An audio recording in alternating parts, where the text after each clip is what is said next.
एक बार इस बत्तख और मक्खी के बीच में बहुत गहरी दोस्ती हो जाती है, जिससे वह एक साथ खाते और सोते भी हैं। पर बत्तख बहुत चालू था। वह बाजार में फुगे बेचता है और जिनके पास भी फुगे होते हैं तो वह अपने मक्खी को भेजकर उसे फोड़वा देता है, जिससे उसकी कमाई डबल हो जाती है।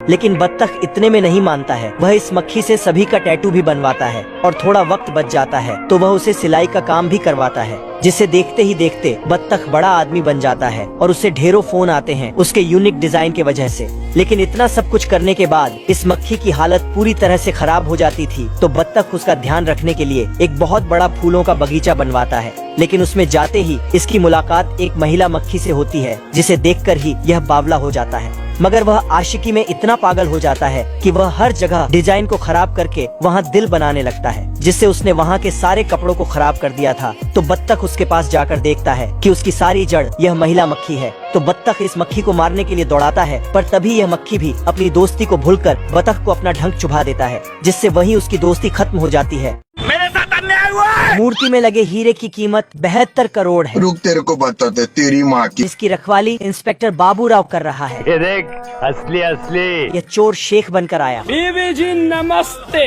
और बाबू राव को बम गिफ्ट किया। बाबू राव बम को एप्पल की तरह खाया। इतने तेजस्वी लोग हैं हमारे पास। तो नमूने ने भी ट्राई किया। भारी मिस्टेक हो गया। इस बार छमिया बनकर आया और अपनी कमरिया मटकाने लगा। हाय हाय होए होए, हाय हाय होए होए।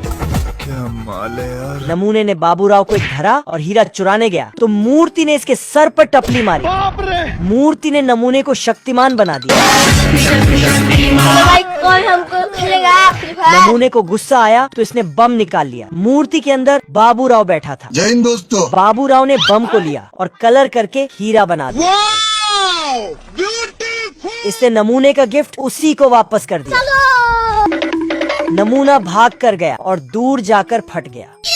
ये बाबूराव का स्टाइल है। घर पे चलो। बतख मुर्गियों को दाना चुगवाकर घर वापस लाता है तो सभी मुर्गियां अपनी चोली उतारकर नहाने चल देती हैं। फिर निरमा साबुन से रगड़ रगड़ कर खूब नहाती है।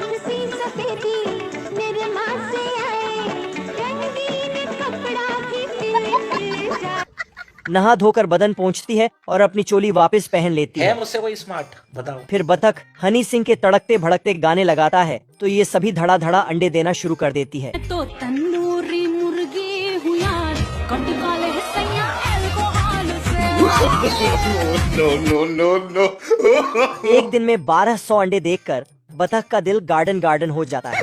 पैसा ही पैसा होगा। फिर वह अगले दिन सुबह ही सभी अंडों को मार्केट बेचने ले जाने लगता है। बतख को घर पर न देखकर भेड़िया मौके का फायदा उठाता है और मुर्गी चुराने पहुंच जाता है। जैसे ही ये दरवाजे में छेद करना शुरू करता है, मुर्गियां शोर मचा देती हैं